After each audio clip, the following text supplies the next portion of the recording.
shortly thereafter, I got an email from Roxanne Benjamin, who's one of the producers, asking me to submit some ideas. So submitted a bunch of ideas, and eventually they got back to me and said, well, we really need a slasher segment. Have you got any slasher ideas? They had something fairly specific for what they needed to kind of complement the entire piece. So I went ahead and sort of submitted and eventually produced the slasher piece for VHS. And Brad Misker was the main producer, wasn't he? He put it together, Bloody Disgusting and stuff like that. And also he produced Under the Bed, which we're going to be showing tomorrow, I think. Oh, cool. So,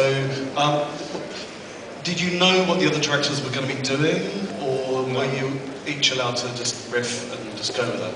No, it was pretty cool because everybody was in their own bubble. I didn't even know who was involved. The only people I knew who were involved were Simon Barrett and Adam Wingard, who did the wraparound, or the reach around, as they call it. And then Ty came involved and so on. But it was really a testament to the producers that they kind of steered everybody in the right direction and let everybody know just how much of a tone they were going for. Yeah, did they give you any guidelines whatsoever, or was it? The only guidelines were really no CGI blood, or kind of get prosthetic gore. Keep that involved. Sure.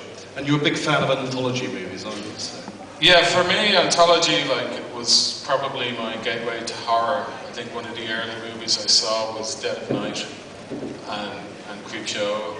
And I'm a big fan of Karen Black, so Trilogy of Terror was huge for me. And also, beyond film, my favourite horror stories are the shorts of like Shirley Jackson, Stephen King, Richard Matheson, Charles Beaumont. So short shots. So it's nice to be involved in something like this.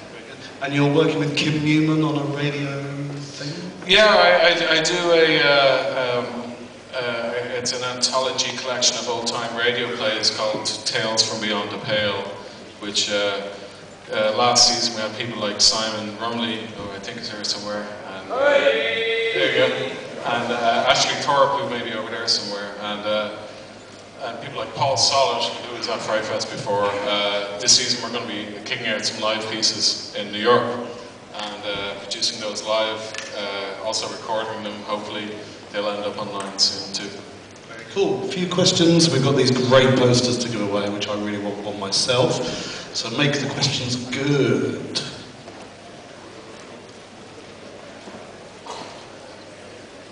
Hello. First of all, incredible.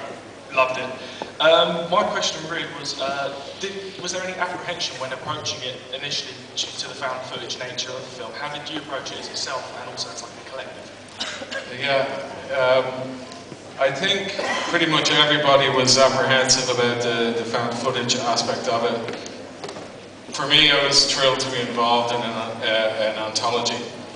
My first feature film, I Sell the Dead, is basically an anthology film. It's got the same protagonist throughout, but it's kind of just flashbacks to different stories, so it's very eager to jump in, especially because other people were involved as well. I think pretty much everybody involved were a little bit wary and thought, I think there's an aspect with found footage, especially as a filmmaker, as a producer, you can feel it's a bit, maybe a kind of too much of a shortcut to just get content out there regardless of the quality.